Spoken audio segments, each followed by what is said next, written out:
Good Monday morning. Welcome to the Olson Advantage. I'm Dave Olson with the Olson Properties team. Thanks for spending some time with us. We're going to review a topic that we touched just over a year and a half ago, and that's the debate as to whether to rent versus buy.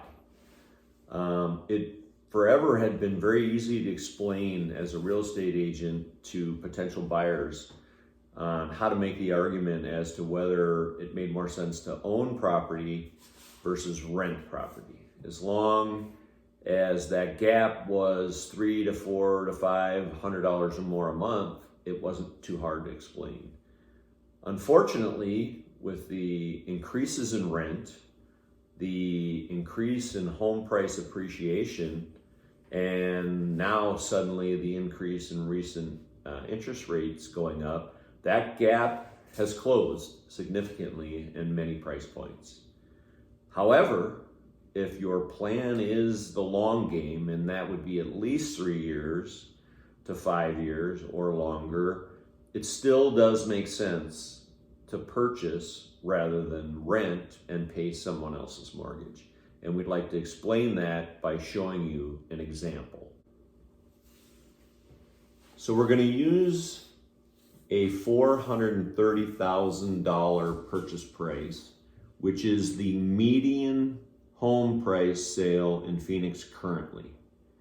Assuming a 10% down payment, which is going to mean you're going to pay mortgage insurance, we'll talk about that in a second, on a 30-year fixed mortgage at 3.554%, which is the current average rate right now. This would give a buyer an estimated payment, including that added insurance, of $2,206, which is about $50 higher than a current average rate is in Phoenix. Now, we've seen significant appreciation over the last year, but let's first start by assuming that we're not going to see any appreciation over the next 5 years. And all you're going to do is make your mortgage payments. That being said, you take the initial down payment of $43,000 and $40,000 worth of payments over the next 5 years. That means that you saw an equity increase of $83,000 over that 5-year period. Now, we know we're going to see some positive appreciation on average over that time period.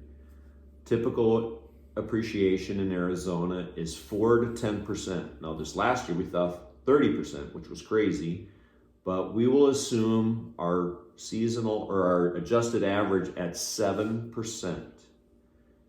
So if we continue to make our payments,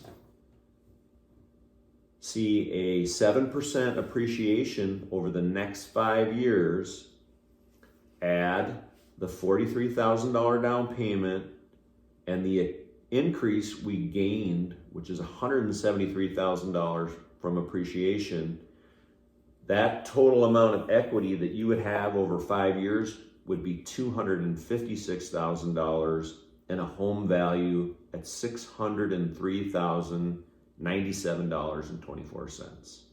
That's the long game and the difference between buying versus renting. Otherwise, that $40,000 would have went into somebody else's pocket and you gain nothing for it other than housing. Hopefully this helps explain the difference between rent versus buying.